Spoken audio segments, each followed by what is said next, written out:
what would Adam and Eve have looked like? Would it have been white? Would it have been black? Would they have been somewhere in between? Actually, I believe that they would have been somewhere in between. I think this skin color, actually that place on the chart I showed you where there's no variation, that's a mutation. I have a broken gene, I can't produce melanin. I don't think they were white.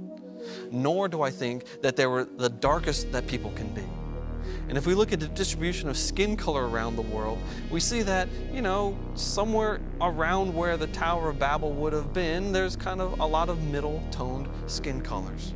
My first approximation is they probably had middle-toned skin, and then add population bottlenecks and some mutations on top of that to the skin color genes. And it would not take long at all to get the different colorations of people that we see around the world. In fact, it would be easier to move both ways to darker and lighter from the middle. Yes. Than it would if you started at one end. It would happen more quickly, probably. Yes. And we talk about races, man, it's some fascinating stuff. These two people are actually a model of Adam and Eve.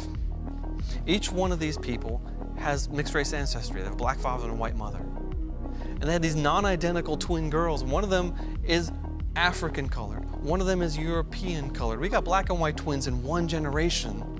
If that information for the skin color was actually programmed in Adam and Eve, it wouldn't take long at all to get a range of skin tone variations. Charles Darwin specifically, he was the father of scientific racism. That was really popular in the 1800s and the first half of the 1900s before World War II, essentially. And he wrote some things in his particular book, The Descent of Man, in which he wrote in 1871. He said, at some future period, not very distant as measured by centuries, the civilized races of man, which he meant Europeans, will almost certainly exterminate and replace the savage races throughout the world, which he meant all the black and brown people.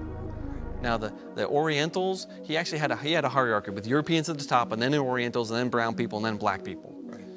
But then he continues. He said, at the same time, the anthropological apes will no doubt be exterminated. The break between man and his nearest allies will then be wider, for it will intervene between man and a more civilized state, which meant European, and some ape as low as a baboon, instead of now between the Negro or Australian and the gorilla.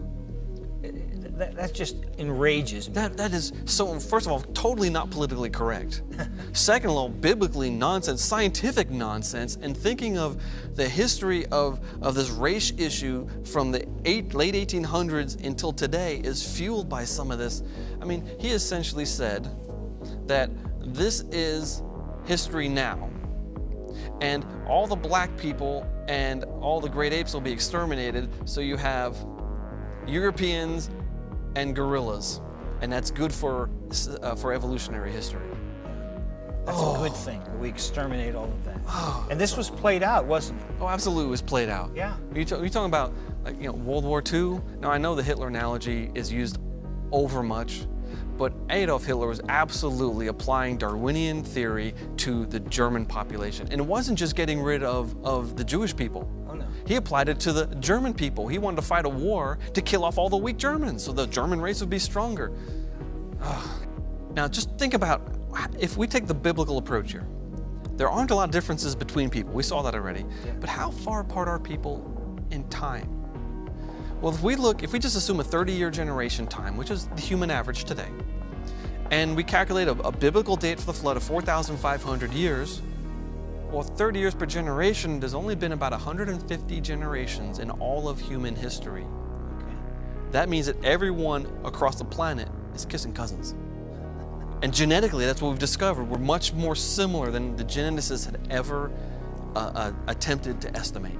It's really funny how the modern genetics has brought all the similarity into a biblical model and invalidated all the evolutionary models for the first 100 years of evolutionary theory.